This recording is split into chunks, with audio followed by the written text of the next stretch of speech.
Assalamualaikum warahmatullahi wabarakatuh. Halo semua, perkenalkan nama saya Agustia Dwi Ardita dari X MIPA 2. Di sini saya akan menjelaskan tentang materi kimia bab 1 dengan judul bab Hakikat Ilmu Kimia. Sebelum kita mengetahui lebih lanjut tentang hakikat ilmu kimia, lebih baiknya kita mengetahui lebih dahulu pengertian dari hakikat ilmu kimia.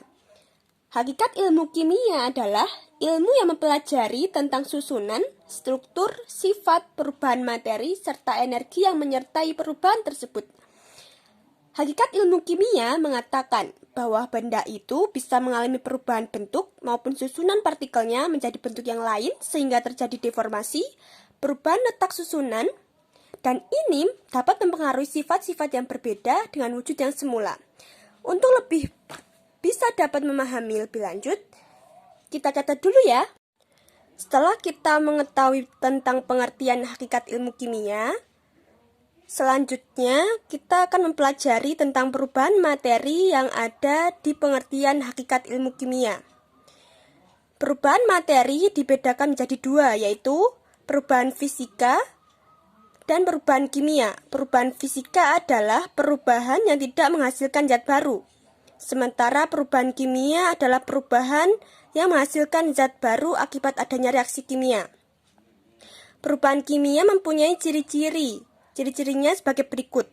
Timbul gas, terjadi perubahan warna, terjadi perubahan suhu, dan ini kurang satu. Yang keempat adalah timbul endapan.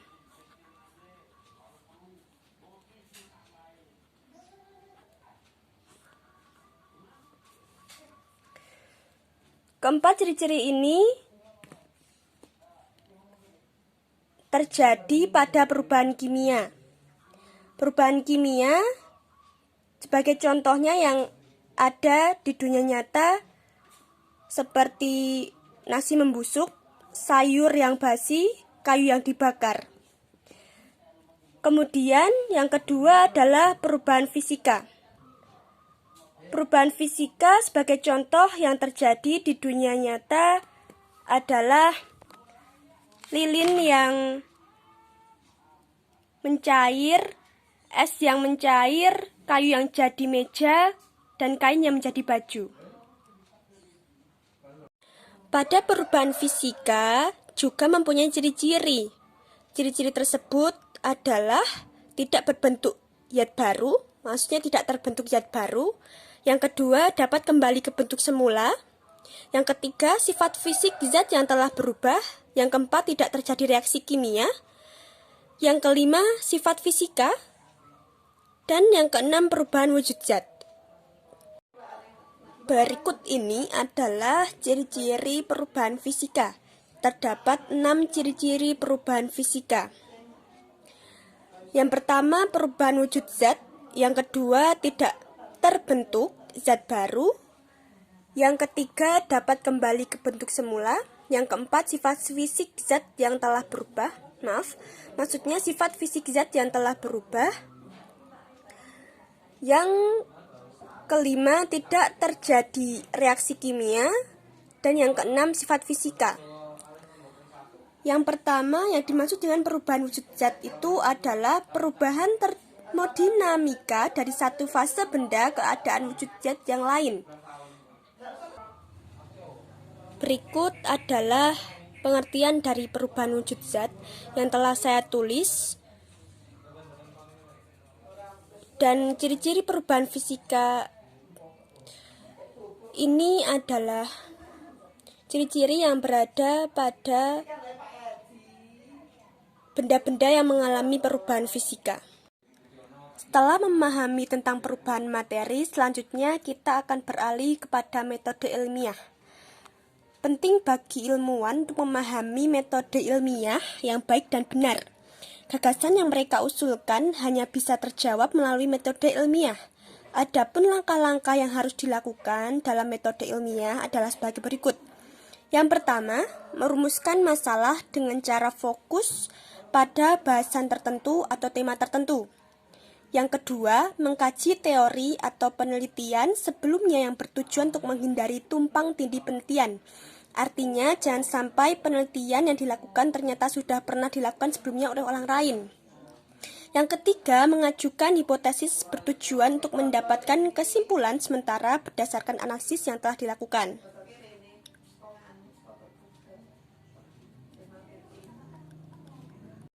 Yang keempat adalah melakukan eksperimen untuk menguji hipotesis. Yang kelima, mengumpulkan data. Yang keenam, mengolah dan menganalisis data-data hasil penelitian. Yang ketujuh, membuat kesimpulan. Yang kedelapan, melaporkan hasil penelitian dalam bentuk laporan ilmiah. Kedelapan, langkah-langkah dalam menyusun penelitian ini harus sesuai dengan metode ilmiah agar terjawab dengan baik dan benar tentang pemecahan permasalahan yang terjadi. Begitu. Berikut adalah langkah-langkah untuk menyusun metode ilmiah secara singkat yang telah saya tuliskan.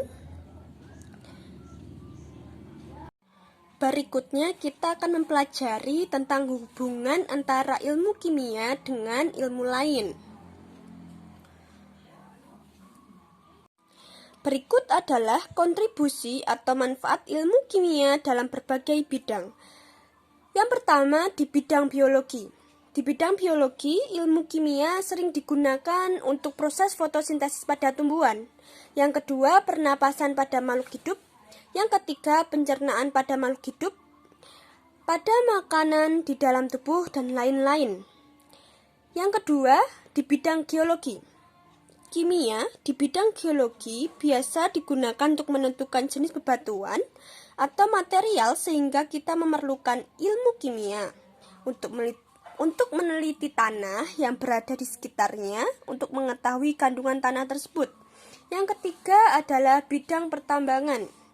Di bidang pertambangan, ilmu kimia dapat digunakan ketika akan melakukan proses pertambangan dan pengolahan pada gas dan minyak yang ada di bumi untuk kepentingan kebutuhan manusia.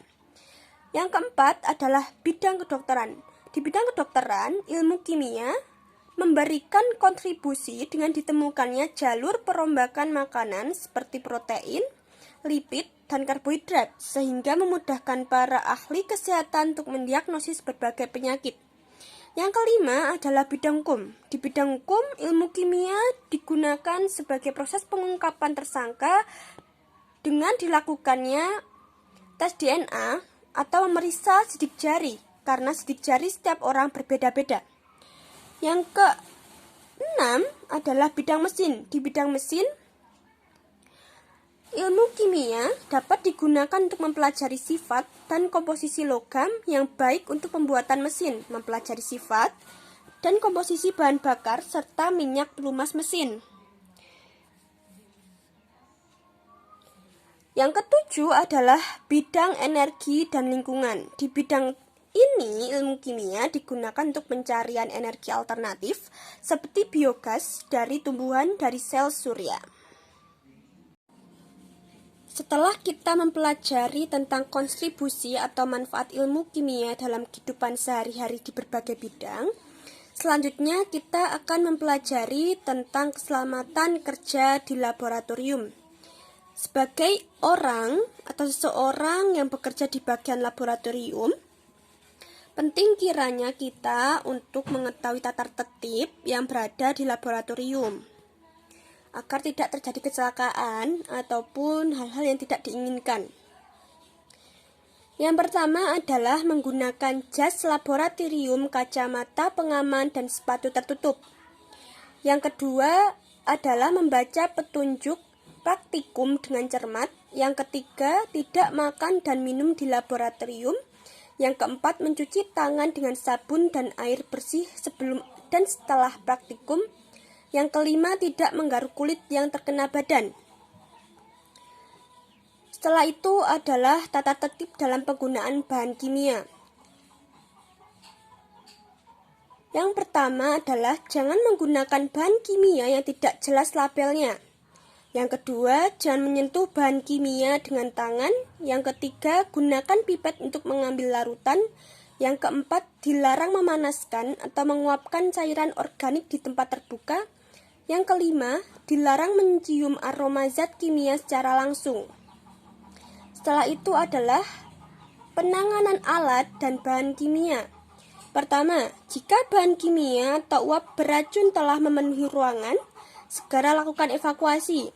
Yang kedua, zat kimia yang tumpah di meja praktikum atau lantai harus segera dinetralkan sebelum dibersihkan. Yang ketiga, untuk membaca tinggi larutan pada buret, posisi mata harus sejajar. Yang keempat, mengambil bahan-bahan yang menghasilkan gas berbahaya harus dikerjakan di lemari asam. Dan yang terakhir adalah bahan kimia yang diambil tidak boleh dikembalikan ke wadah penyimpanan. Berikut adalah keselamatan kerja yang baru saja saya tulis setelah saya tadi menjelaskan. Dan yang terakhir adalah kita harus mengetahui alat-alat laboratorium. Alat-alat kimia beserta fungsinya atau alat-alat laboratorium sebagai berikut.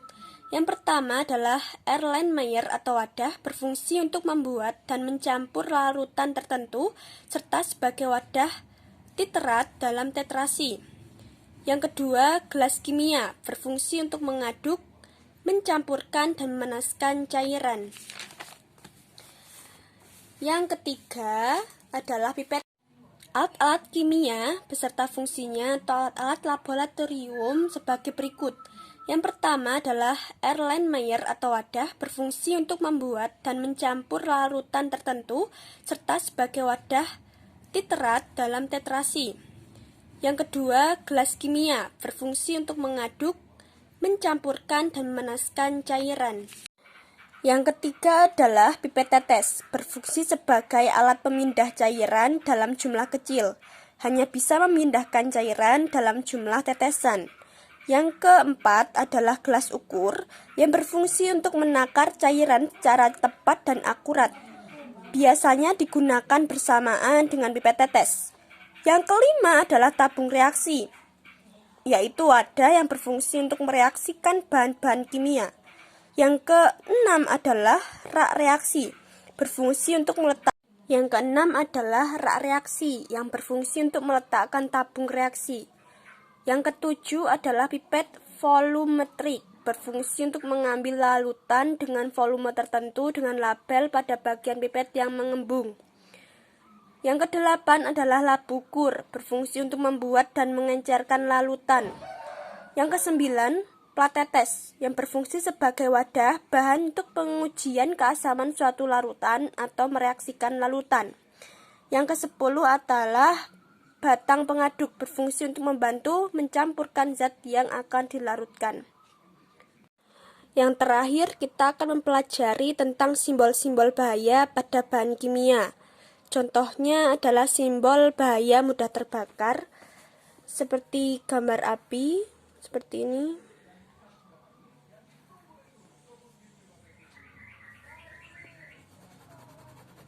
Bentar.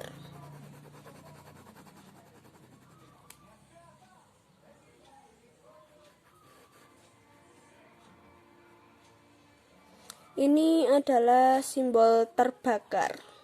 Mudah terbakar maksudnya.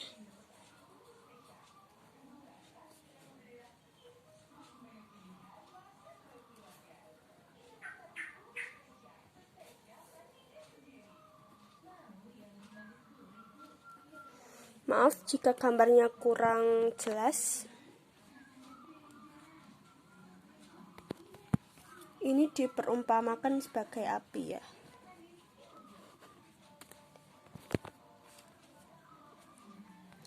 Yang kedua adalah simbol toksis atau beracun. Seperti ini, ada gambar tengkorak.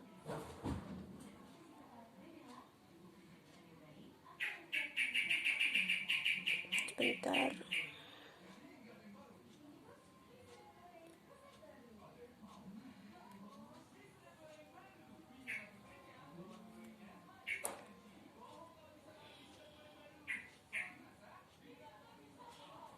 Terus diberi silang. seperti ini. Ya, seperti ini. Maaf. Ini namanya simbol beracun atau toksis. Dan masih banyak lagi simbol lainnya, nanti bisa dipelajari. Baiklah, itu saja penjelasan tentang materi hakikat ilmu kimia. Terima kasih. Assalamualaikum warahmatullahi wabarakatuh. Halo semua, perkenalkan nama saya Gustia Dwi Ardita dari X MIPA 2. Di sini saya akan menjelaskan tentang materi kimia bab 1 dengan judul bab hakikat ilmu kimia. Sebelum kita mengetahui lebih lanjut tentang hakikat ilmu kimia, lebih baiknya kita mengetahui lebih dahulu pengertian dari hakikat ilmu kimia. Hakikat ilmu kimia adalah ilmu yang mempelajari tentang susunan, struktur, sifat, perubahan materi, serta energi yang menyertai perubahan tersebut.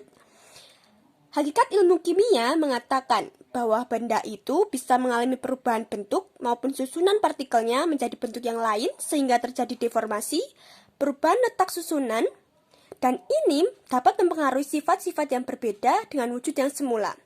Untuk lebih bisa dapat memahami lebih lanjut, kita catat dulu ya. Setelah kita mengetahui tentang pengertian hakikat ilmu kimia, selanjutnya kita akan mempelajari tentang perubahan materi yang ada di pengertian hakikat ilmu kimia. Perubahan materi dibedakan menjadi dua, yaitu perubahan fisika dan perubahan kimia. Perubahan fisika adalah perubahan yang tidak menghasilkan zat baru. Sementara perubahan kimia adalah perubahan yang menghasilkan zat baru akibat adanya reaksi kimia. Perubahan kimia mempunyai ciri-ciri. Ciri-cirinya sebagai berikut. Timbul gas, terjadi perubahan warna, terjadi perubahan suhu, dan ini kurang satu. Yang keempat adalah timbul endapan.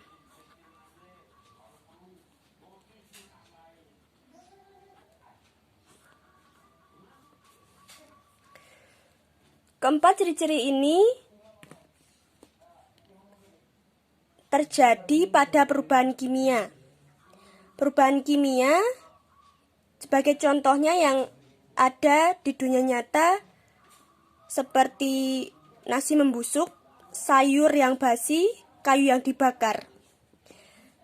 Kemudian yang kedua adalah perubahan fisika. Perubahan fisika sebagai contoh yang terjadi di dunia nyata adalah lilin yang mencair, es yang mencair, kayu yang jadi meja, dan kain yang menjadi baju. Berikut adalah kontribusi atau manfaat ilmu kimia dalam berbagai bidang. Yang pertama